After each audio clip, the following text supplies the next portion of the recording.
Yeah, thank you very much, all of you, for coming. I've probably got too much to say. I presume we're going to try and end at 6. Is that right? Yeah. I've got too much to say, so if I skip some slides, I'm sorry. I'm always too enthusiastic about all the things I want to tell you, and I have to spend a long time just trimming it down. But what I hope to do is be entertaining and take you through some of how I see what, you know, the challenges we have in healthcare, what human factors can do, and at the end talk about some studies that I've conducted that sort of, I think, represent that. I'm just going to skip that because Faisal will introduce me. It's great to be here back at Leeds. I think 20 years ago I was studying for my PhD and really not finding it very easy. So it's nice to be able to be here now. So I'm here actually. I've been working in healthcare since 2003 because of these sorts of statistics. And this is a paper published earlier this year, which is controversial. It says that medical error is the 3rd leading cause of death in the US. And it's similarly prevalent here. About 1 in 10 patients who go into our hospitals are injured in a way that wasn't intended, and about 1 in 300, if you consider that the ways we measure these, the challenging ways in which we measure these things valid, about 1 in 300 have an error that contributes to their death. And so this is, and we sort of realised this in the late 90s and early 2000s. And what we realised is that this wasn't about bad people, that there's actually an underlying system that's creating these issues.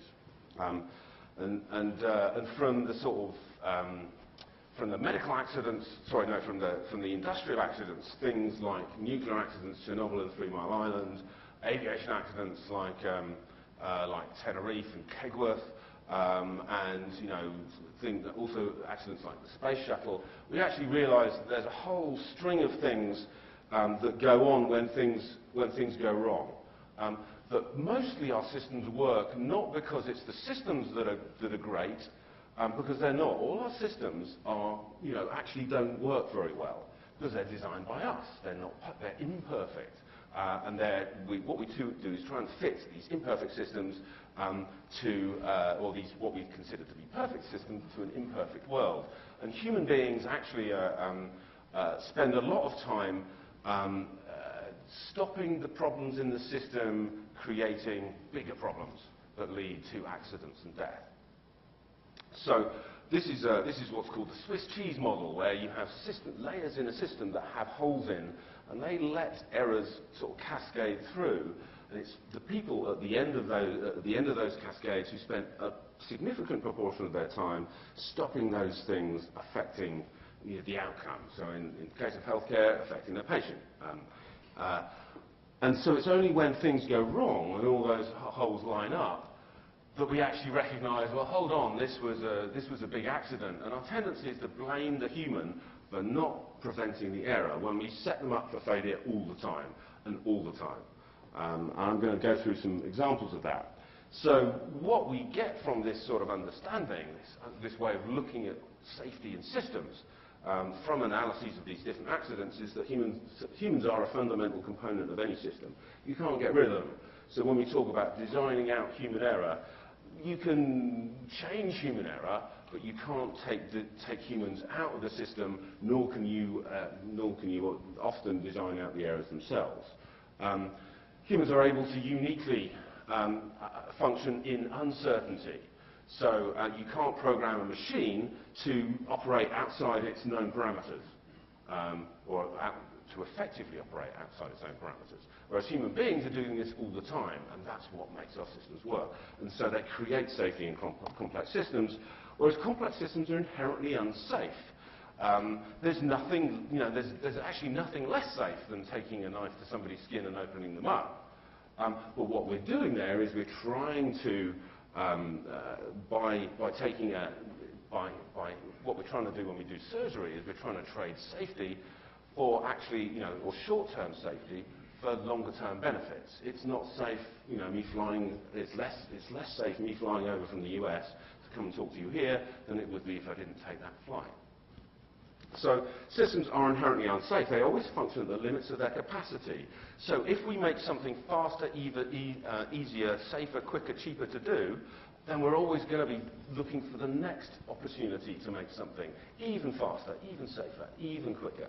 And so we're always pushing the limits of capacity, and we're always asking the operators at the centre of our system, our clinicians, to trade safety for other aspects of system performance, for throughput or cost.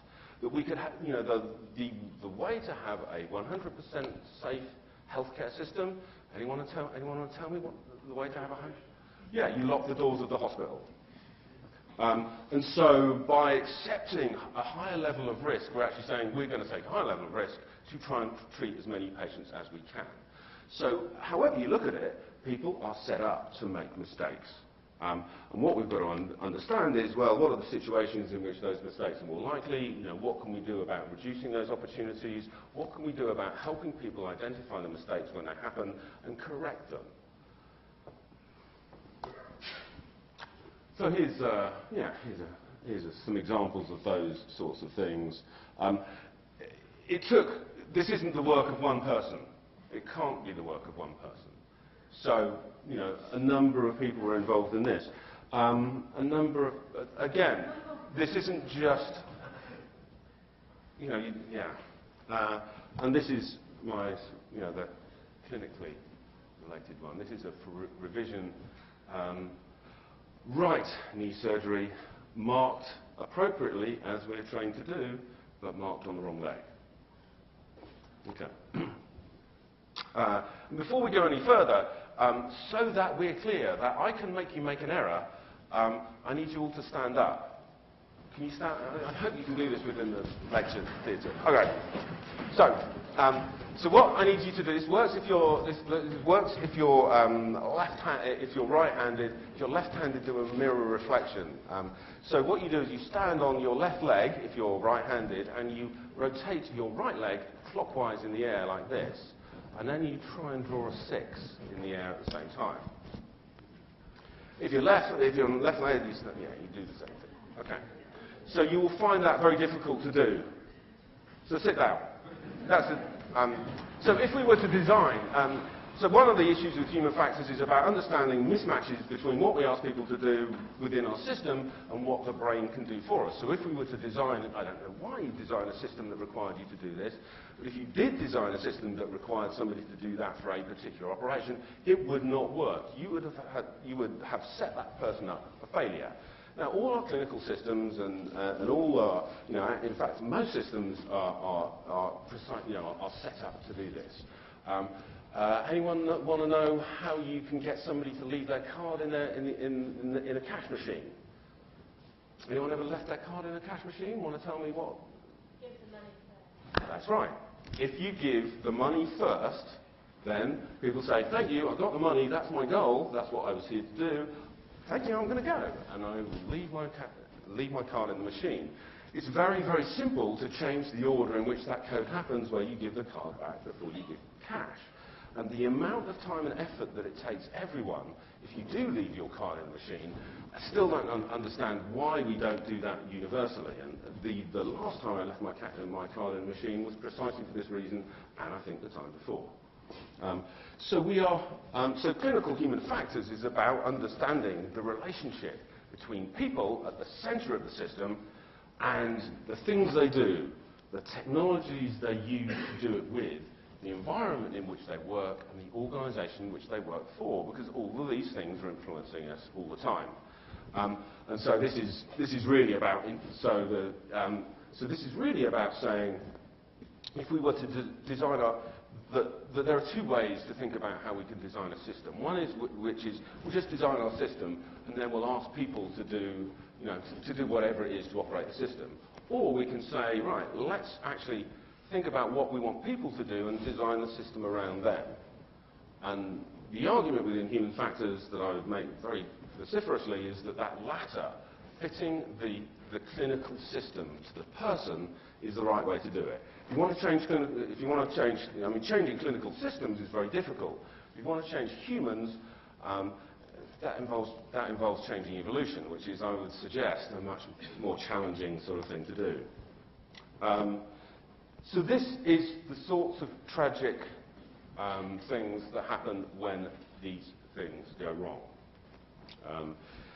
This was an incident from, so this was from a newspaper article I picked up on a few years ago, about a very tragic event at Great Ormond Street Hospital, which was a mix-up between two syringes, one of which was contrast, so that the surgical team could look at blood flow through the brain. Another was the treatment, or another was a glue, which was, and they were swapped over, which meant that glue got into the brain and gave this child brain damage.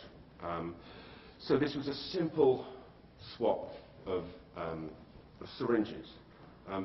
Syringe swaps, by the way, happen a lot, happen much more than you think they might do. So the first thing we do when something really tragic goes wrong is, who did it? But that, I've hopefully already demonstrated, is not sufficient.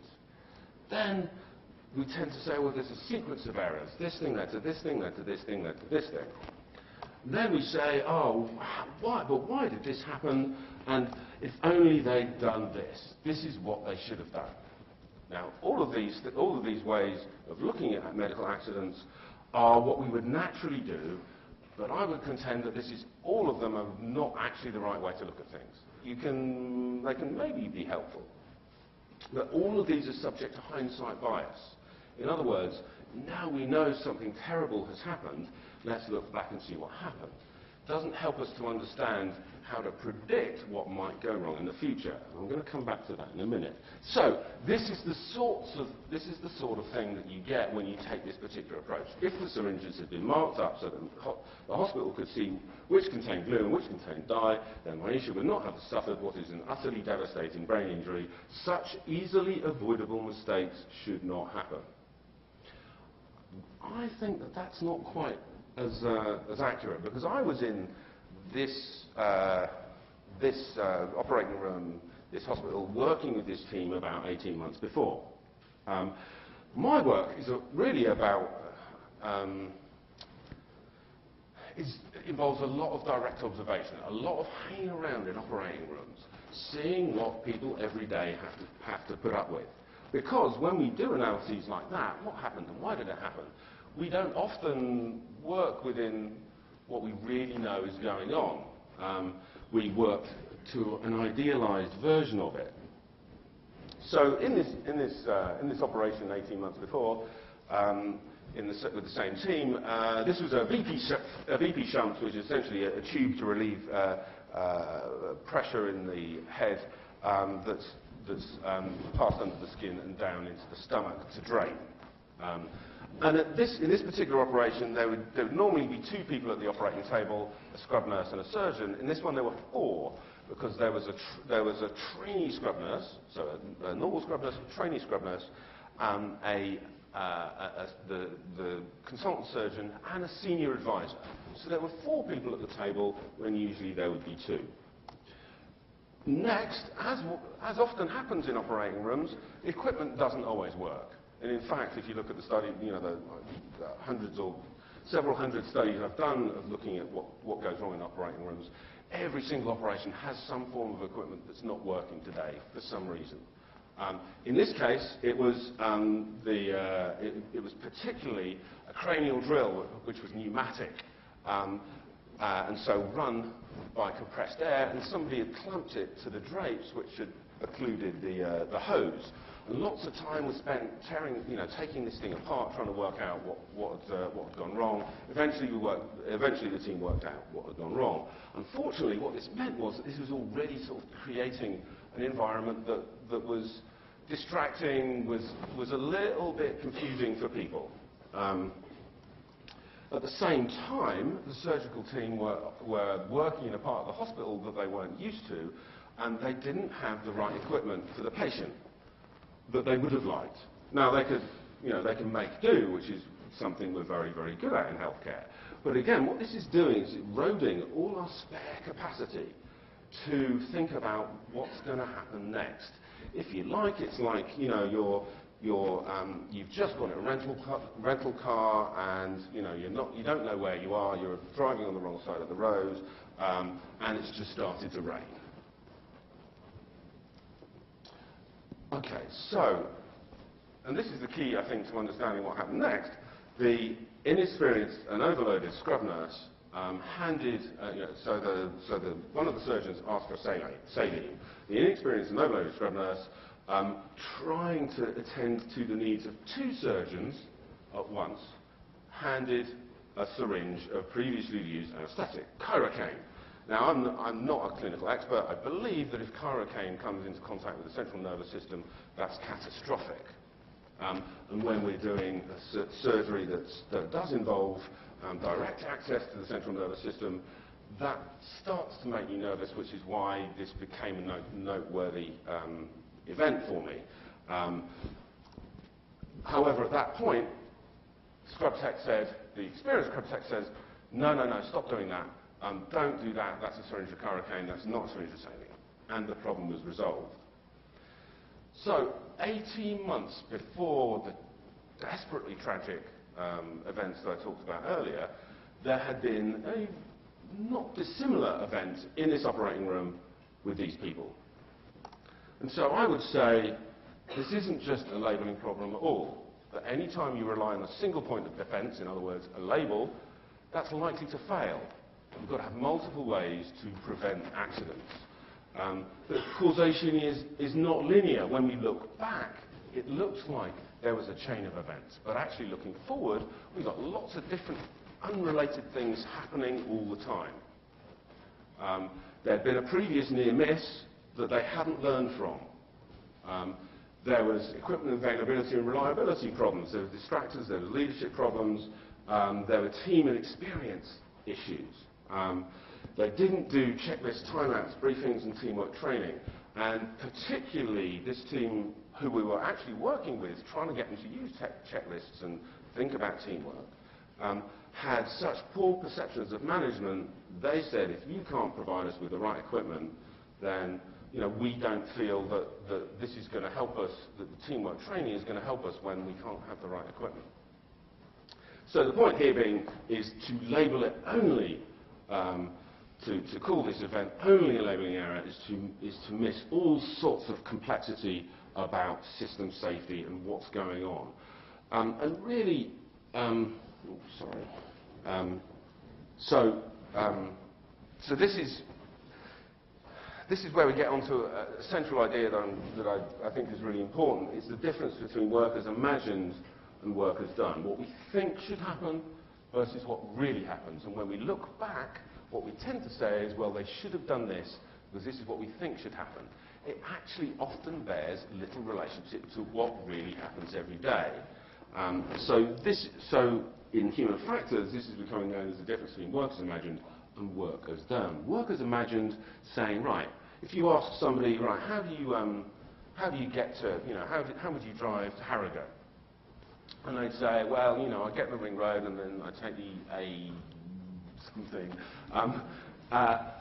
But actually, if you went and sat with them, you'd see that they did a whole bunch of other things. You'd see that they maybe stopped for petrol, or that they'd halfway through they'd be on their phone, or maybe that they'd drive aggressively or not aggressively, or maybe they'd.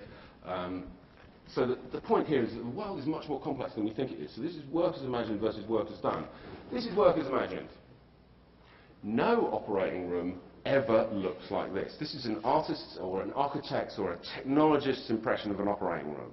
You see a lot of this, by the way, in newspaper articles. There's an entire TV industry devoted to TV health, which TV doctors, which is entirely work as imagined. Someone like House would always would get fired immediately. This is still work as imagined. even though it's slightly more cluttered. That's more like an operating room that we might expect to see with lots and lots of people. That's cardiac operating room. This is work as real. This is an operating room that I was working in this country.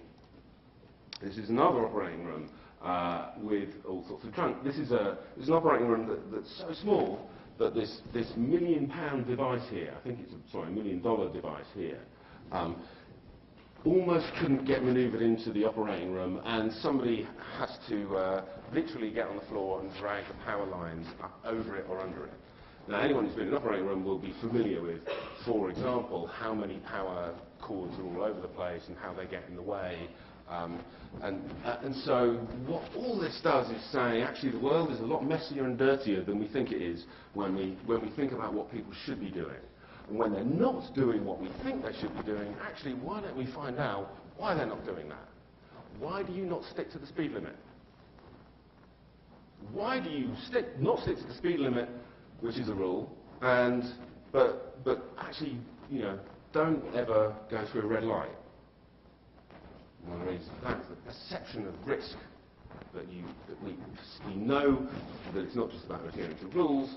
The rules themselves don't create safety, but our knowledge of why those rules are important is what might make the difference between doing one thing and doing another. The point here being there are all sorts of different ways in which humans do or don't behave, and if we want to understand safety, then we need to understand what's creating those behaviours from the environment in which we work. So here's how it sort of works in often clinical contexts. So the ideal is we have protocols, but protocols can't account for all eventualities. We have to be flexible. They should have done this. Well, we need to be adaptable, flexible, efficient, and innovative. We were talking today about on the one hand, if you want everyone to follow the rules, then that stifles innovation. There is actually a mode of industrial action called work the rule, where you only do what it says in the rules. And it's interesting looking at how certainly in the US, the Joint Commission, who are one of the big sort of accreditors, safety accreditors, clearly think that you can manage through rules. And they've got so many rules that you can't adhere to all of them at once. So rules themselves are not that effective. Evidence-based. Well, actually, we like to talk in healthcare about evidence-based. Well, most of what we do in healthcare is not evidence-based. It's rare, it's debated, it's not behaviourally motivating. People don't change their behaviour based on evidence. And it's socially constructed. In the US, in the UK, we're not allowed, for infection control reasons, we're not allowed to wear anything below the elbow and any ties and anything like that. In the US, none of that. You can, the physicians wear ties and have their white coats and all those sorts of things. Now, I don't know which one's better for reducing infection spread. You can imagine the UK approach is, but I don't think there's any evidence to say that. I'd be quite happy to look at that. We also think about training. Well, training is fine, but training always drifts. We omit things, or people weren't there on the day that this was trained. A lot of the training is on the job, and a lot of the training instantly goes out the window as soon as you actually start working in a real clinical context. That's not how we do it here, or, right, you've done your training, now you're going to really learn what the work is about. We also talk about, in our clinical systems, policy. And hospitals are full of, policies of, books and books of, this is the policy on this, this is the policy on that. Well, these are all unknowable. They're often unknown. Have you ever broken a rule that you didn't even know existed? I have. They're unavailable. We can't get to the policies because they're on some computer server somewhere or in a big stack of books somewhere. And they're unrealistic. There will be 30 pages on our policy about blood transfusion. Well, that's fine, but if I've got to transfuse a patient, now, I don't have time to go through those 30 pages. So the 10 false beliefs about accident causation that this sort of way of looking at clinical systems brings us to is, number one, process and outcome are not directly related. that when we have an accident and something terrible happens, it doesn't mean that lots of bad things and lots of mistakes weren't happening even when we didn't get a bad outcome. In fact, the converse is true. When we have a bad outcome, almost all of the same things that contribute to that bad outcome were also existent within good outcomes. Also, conversely, we can do everything we can for a patient and give them perfect care, and they will still ultimately, die. So our systems are safe. No, that's not true. We have to trade safety for other aspects of system performance. So anyone who says, oh yes, we're safe in this hospital, that's the worst thing that you want to hear, because it's actually ignoring the fact that safety has to be realistic in comparison to finances and throughput. And if people don't know what the risks they're running are, if they think they're safe and they're not, then that to me would be a red flag for being concerned. People are the weak part of the system, and people hold the system together. Systems are deficient, and I haven't even started on that particular area yet. I'm going to go into that next. Accident causation is linear. No, it's always a matrix of things, and it's the coincidence it's usually the coincidence of a bunch of things that were already there that leads to the bad outcome. So you have, a piece of poorly designed equipment with a team who's not that experienced, and with a patient who's really sick, with lots and lots of distractions, with time pressure, in an environment that's not conducive to teamwork. All of those things together create accidents. We talk about root causes. There's never a root cause. There's always root causes, at least. And that even identifying what those causes are doesn't necessarily lead straight to a solution. Because solutions, I'm going to talk about in more detail in a minute, can come from all sorts of different directions. Not following the rules is negligent. I think I've talked about that enough already. Problems can be fixed permanently. In a world where we're always trying to trade safety, and where we need to trade safety with throughput and cost, then just because of something, a safety process or something works now, doesn't mean it will work again in the future. I didn't make a lot of friends at one of the hospitals I was at once, where they noticed that there'd been a spike in patient falls. And they were surprised, because what they said is they thought they'd hardwired this so that everyone knew how important falls were. And then I pointed out that that spike coincided with the fact that they'd reduced the number of staff on these particular units. And it had never occurred to them that the two were related, and of course they are. So a lot of talk is somebody should be held accountable for an accident. I don't necessarily believe that's true. I think that's, again, trying to seek to blame somebody. Nobody, or so few people, come to work to harm anyone.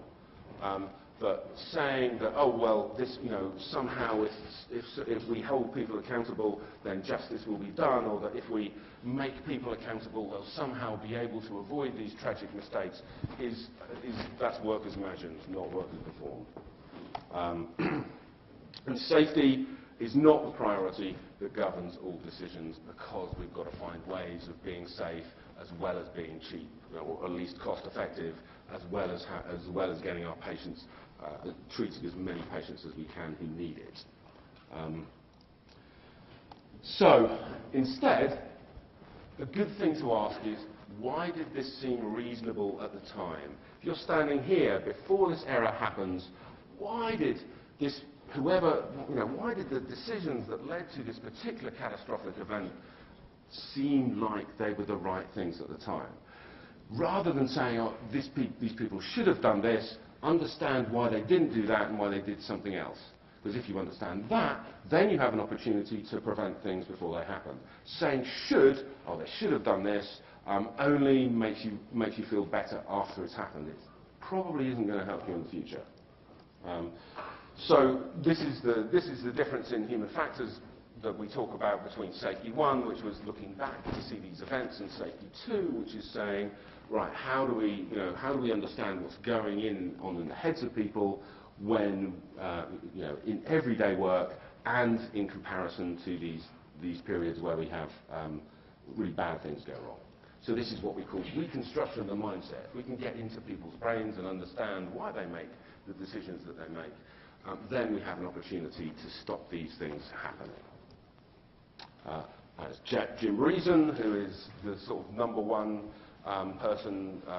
researcher in patient safety all around the world. We cannot change the human condition, but we can change the conditions under which the human works. This is my favourite slide that illustrates that. This is, those of you at the conference, this is the second Gary Larson's great. But yes, fumbling for his recline button, Ted unwittingly instigates a disaster. This is what we do to our clinicians. And if you don't believe me, here is that situation. This is an anesthetic monitoring machine. I took it a few years ago now, but it demonstrates the point. The main button that you would use to select all the menus and change all this is this one here. Right next to the on-off button. There's no reason why that on-off button should be there. And equipment, I think, is somewhere where we haven't made much progress but could make a huge amount of progress. So take two phones. You've got phone one, does calls, text, email, music, photo, web, GPS, and it's got a 3-day battery life. Or phone two, calls, text, email, music, photo, web, GPS, 1-day battery life. Which one would you select? So this is a manufacturer who's coming along with their, which one would you choose? You'd choose number one, wouldn't you? Well, you can have my old Nokia N95 and I will stick with my iPhone. Which is the difference between functionality and usability. So how easy something is to use versus what it does. And actually, we find that the more stuff something can do, then the more difficult it is to use, generally. And one of the reasons why the iPhone is so popular, not because it's more technically advanced, because it wasn't, it still isn't, but because it's easy to use, because the usability has been really well thought out, and that you don't need any training in it. Now, there's all sorts of lessons in healthcare about this that I don't have time to go into, but really this is about the idea so one of the things I've been trying to explore is why we end up buying devices in our hospitals that aren't the best, that aren't the most usable, that might set us up to make mistakes. And one of the problems is that the people buying it don't understand this trade-off between functionality and usability, because the people buying it are often not the people using it. And so they will look at a list of functions and say, right, we need these functions, okay, this one's the cheapest. And then human factors also drags us into all sorts of things that I won't go into about automation and how we think that automation is going to deliver this, and actually historically it doesn't, it delivers something else. So we think that automation is going to make things easier, actually it can make things more difficult. We think that automation means we don't need certain skills. Well, no, actually we need the skills themselves, and we need the skills to manage the automation. So self-driving cars are going to have we're going to have this problem, but you still need to be able to drive a car, and you still need to take over when the technology isn't going to work. But when the technology isn't going to work is the point at which you really most need it to work, and so people are going to be set up to fail at things like stoplights. That's traffic lights too. Yeah. Sorry. People are going to be set up to fail at traffic lights that the automated cars are known to have problems with. So it's fine, automated cars are fine when they're driving along the main road, along the motorway, but the ways in which they fail, if you go and look at all the FDA, anyway, all the studies that have been done, they fail at things like where it can't see a red light because the sun's coming from behind it. And so you as a driver have to be anticipating that, otherwise you're going to think that it's going to be fine, and it's going to drive you straight on through the light.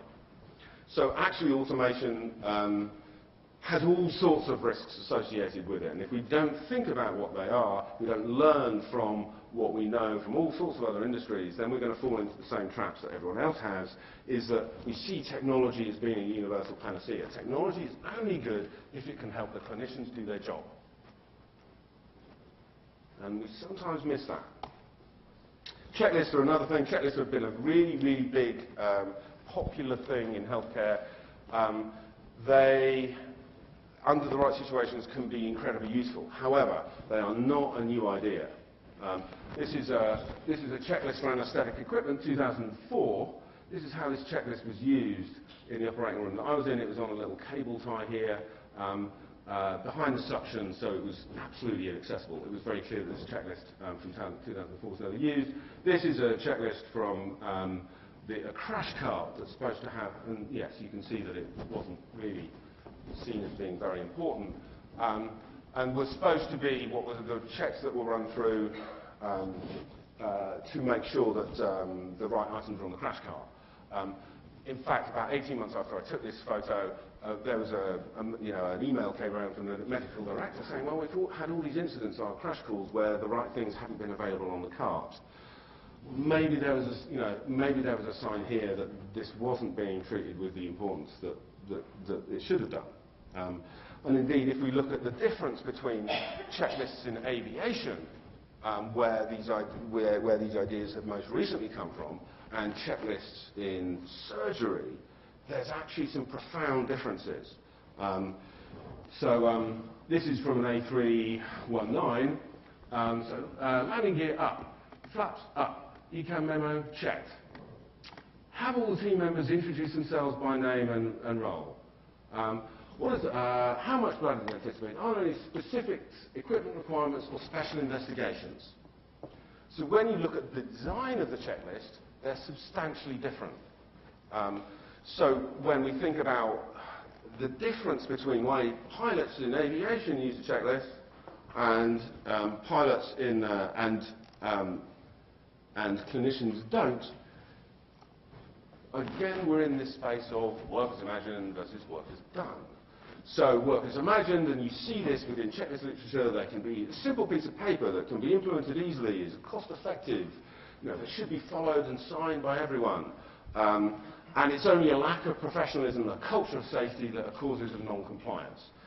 That, I would argue, is work as imagined, because the world is a lot more complicated than this. If you had a checklist that you had to do every time you got in your car that said, right, I've got enough fuel, check. Yes, the tyres in my, the pressure in my tyres is right, check. Yes, I've got my seatbelt on, check. You would not do it. And is that because you're not a professional driver, or you lack a culture of safety around driving? No, it's because it's actually not providing anything useful to you, or perceptually to anything that you do. So, in fact, implementation is not easy. Implementation of the checklist is complex and challenging a process that requires ongoing maintenance. When the hospital I was in the UK, when the WHO checklist was introduced, essentially the medical director sent an email around with a PDF attached saying, this is, from Monday we're all going to use this checklist. So it was no surprise to find that people weren't using it. And just to address this is what I see a lot of, people saying, oh well, this is a lack of cultural safety. That may be true.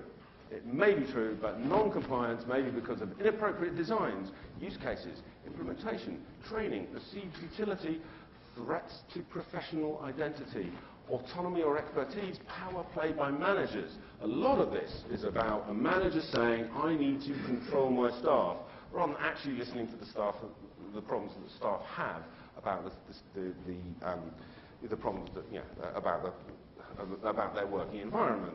Again, which we found in the tragedy that I talked about earlier.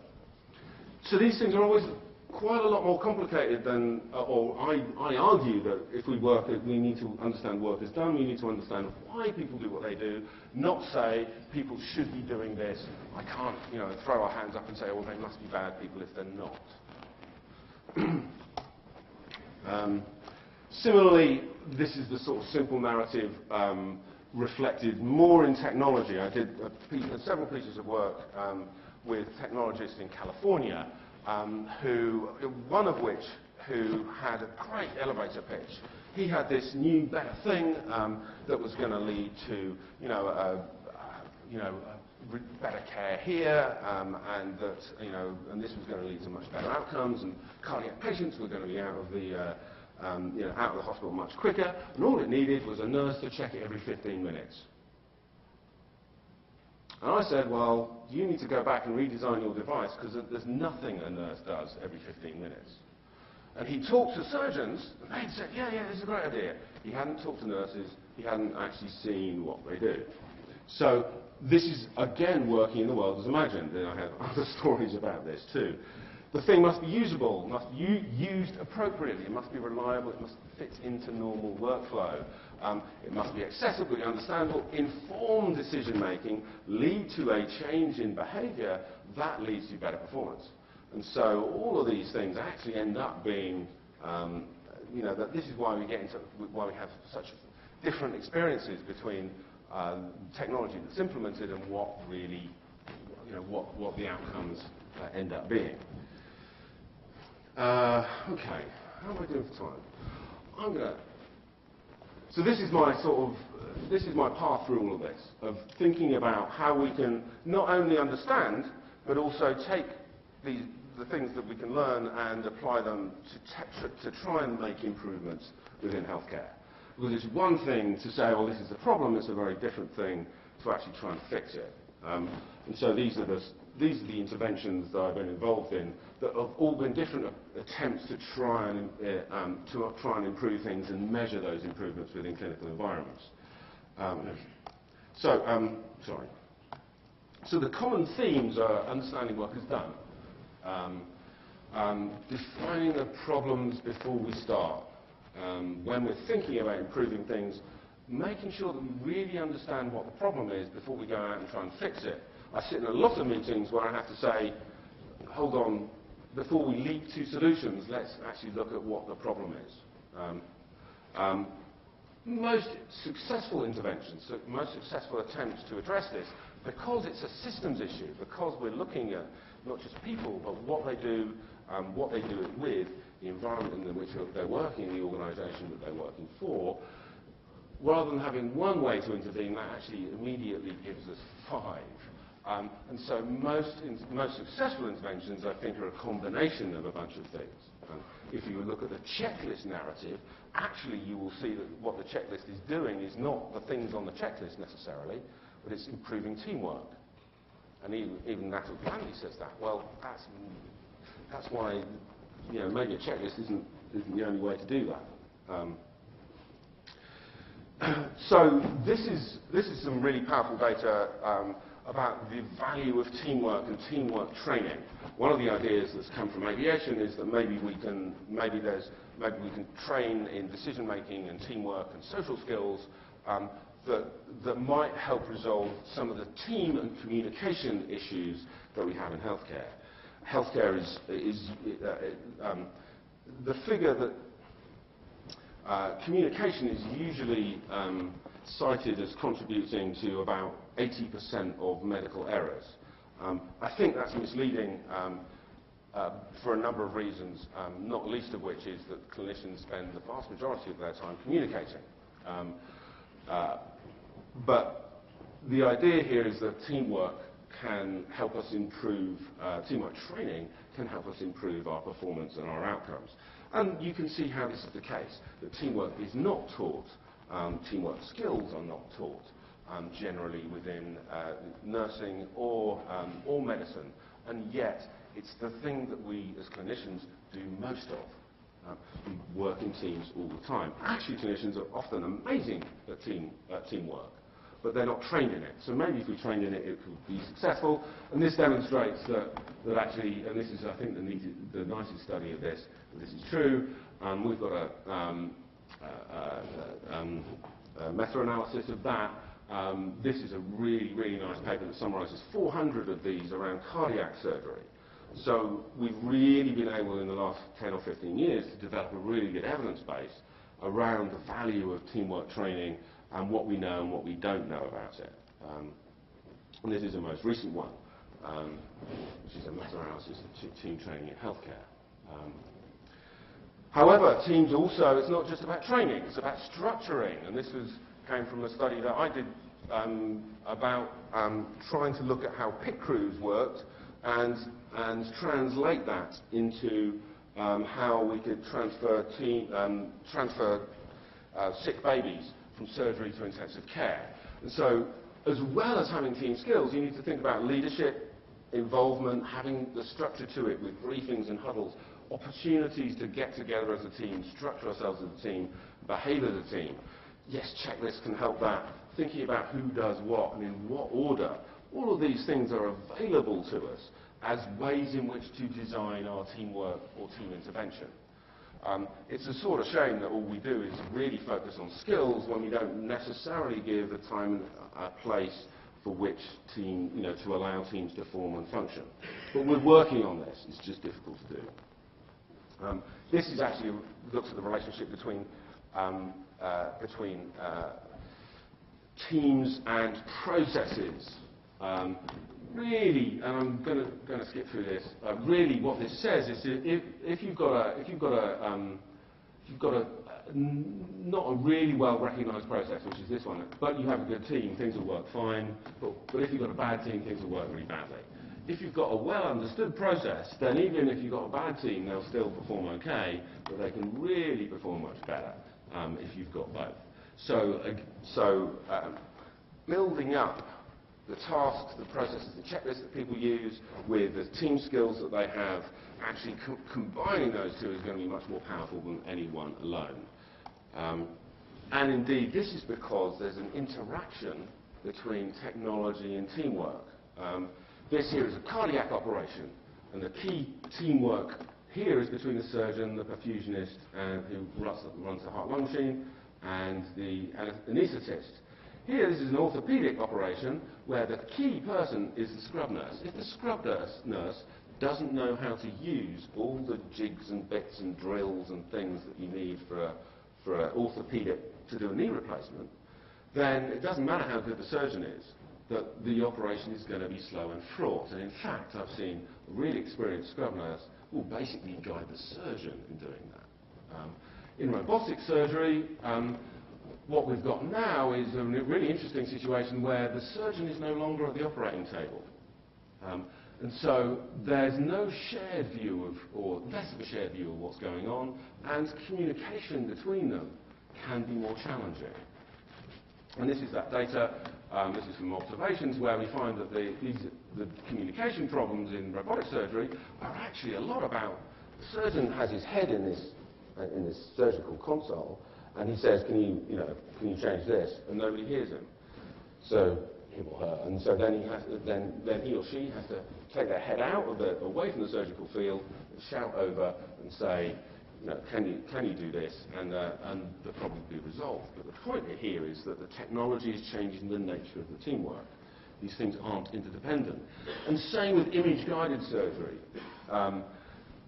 That actually, with all these new technologies in the operating room, we're not just reliant on the surgeon's skills, we're actually reliant on other team members to know how that technology works.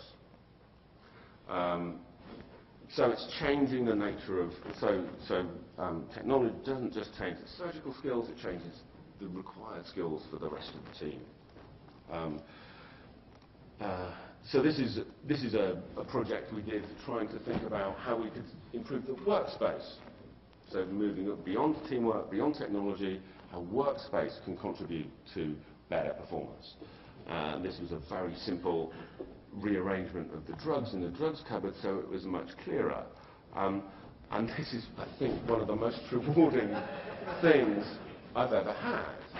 That actually, if all we need to do to improve patient safety and to improve working environment for people is to tidy up the drugs cupboards, which, by the way, is not nearly as easy as it looks. It took about 6 weeks. But if we can do that, then then I think we're onto the right thing. Right now, I'm actually looking at how we can also feed in design to look at the design of the operating rooms. And to do that, this is actually a heat map. This sort of shows the different areas that are used in an operation. So currently, we're working with some architects in South Carolina. Because we've got a new hospital build going on, trying to understand, right, if we were to look at what goes on in an operating room and design an operating room around that, what would that look like? Can we prototype that? What happens when we think about different sorts of surgery, who does what in those operating rooms, and how do they all interact and flow? One of the things we find, which is the top of the bed. So one of the things you find is there's lots of movement around here. And so some operating rooms are much smaller, and so have a very small, narrow gap around the table for people to move around. It's really important for people to move around. One of the things we found with this is that actually putting the table in the middle of the operating room might not be as sensible as potentially other things. If you've got an anaesthetist down this end who doesn't really move much, then maybe you can make more space here, so that you've got much more space for all the things that need to go on in this area. And actually, our latest idea is to have this diagonal, so you can tuck the anaesthetist away in this corner and have all this space, which really helps you to do things like reduce the chances of infection and to reduce the flow of people around the head of the bed and in other parts of the operating room that you don't want. Because telling people isn't going to work. And here's some examples. Yeah, you can see, I think, from this how this was how we were diagonally placing this in the room. I'm also doing some work with sterile processing. Sterile processing. Looking at which is that's often forgotten people as part of surgery. They're the people who have to take all the instruments and clean them and get them ready for the next case. And this is often the state that they will get instruments down in. You've got to remember that these are all got sharp points on. These are the conditions in which they work, which is no space, and things quickly get backed up and chaotic. So you might have a tray that sits in one particular location for maybe 2 or 3 days, with all the blood and all the stuff that's on it, basically, firstly, congealing so it's difficult to get off, and secondly, actually leading to damage of the instrument. And so thinking about how we can improve the processes and flows and improve the information that's available, improve the skills that, that these people have, and understand how they do this job well is a really important part of this. And here is actually a robotic instrument that had been sent back because it had a little bit of what we call bioburden or debris within the jaws. So this is an instrument that's setting up these cleaners, these people cleaning instruments, to potentially make these errors. Finally, putting all these things together was a piece of work we did in trauma, where we were trying to look at how we could improve the flow of patients and improve all these different things, so taking multi-dimensional approaches to intervention. So we actually looked at communication headsets, we looked at them in simulation. They were a really popular idea that people loved, but actually they weren't really effective at all. This was to help communicate across the hospital and in all sorts of different parts of the surgery. We also looked at the layout of different instruments and where they were in the room, and this is the GSW, is gunshot wound. And so looked at all the, if we had a gunshot wound come in, all the movements that a nurse would have to do around the bed to get all the right pieces of equipment available. And so redesigned that to be better. We actually also looked at communications, we looked at teamwork and teamwork training, really looking at roles and leadership and communication and conflict. And by putting all these things together, we managed to reduce significantly the time taken in the in the emergency department, and indeed had an effect on outcomes by doing that, which is a simple, and that's a sort of 18-month, 2-year project.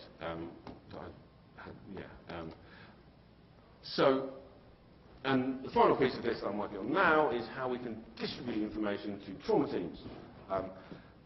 And one of the other problems when we talk about communication problems, you have one person who takes the call about what's coming into the trauma bay. And so they will press a pager button and everyone will get a page saying there's a trauma coming in. So the first 5 or 10 minutes after that is everyone arriving down in the trauma bay and saying, does anyone know anything about this patient? I know this trauma's just been called, but has anyone heard anything? And trying to find the person who's taken the phone call from the ambulance who's got all the information. So we thought, well, why don't we think about how we could distribute this? It started out as what we termed a trauma Twitter, where anyone who was on the trauma team could sign in and they could see, oh, this patient has arrived, and oh, look, there are all these communications about it. And this ended up being really a study in how we can spread information efficiently about the hospital, information that people need, not information just because it's information. So these are the sorts of things when we think about healthcare and human factors that we can do. We can think about how we select, train and assess our people. We can think about the task, what people do, how they do them. We can think about the organisation and what that means for safety in terms of safety culture or resilience, or how we learn from accidents. We can think about the workspace and the workspace design, the design of the rooms, the design of the layout, the design of geographical distribution of our things. And we can think about the design of technology and how we buy it, and the challenges associated with automation.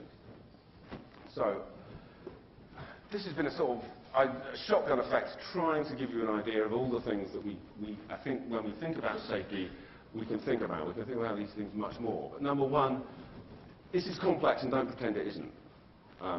So there aren't any simple solutions. Sorry. But that doesn't mean that there aren't solutions that we can make work. All these things interact, and understanding the work that people do.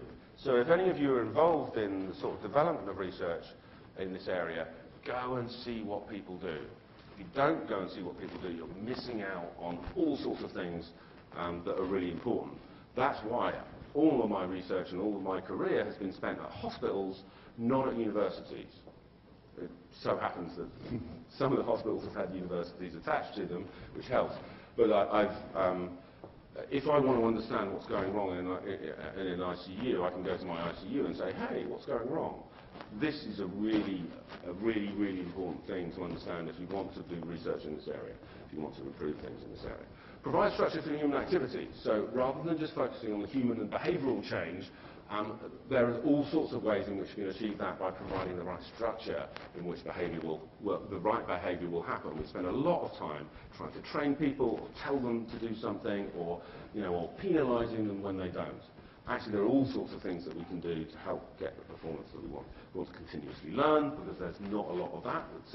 We're getting better at that, but we still need to do some of that. And I would obviously advocate employing human factors expertise. I think that there is a particular thing that human factors can offer that isn't being offered in other areas, because it's about putting people at the centre of the system and balancing all these different things and understanding the trade-offs that they're making, designing the world for them. And hopefully I've made some reasonable points about that. So thank you very much. I hope that was entertaining, and yeah, thank you very much.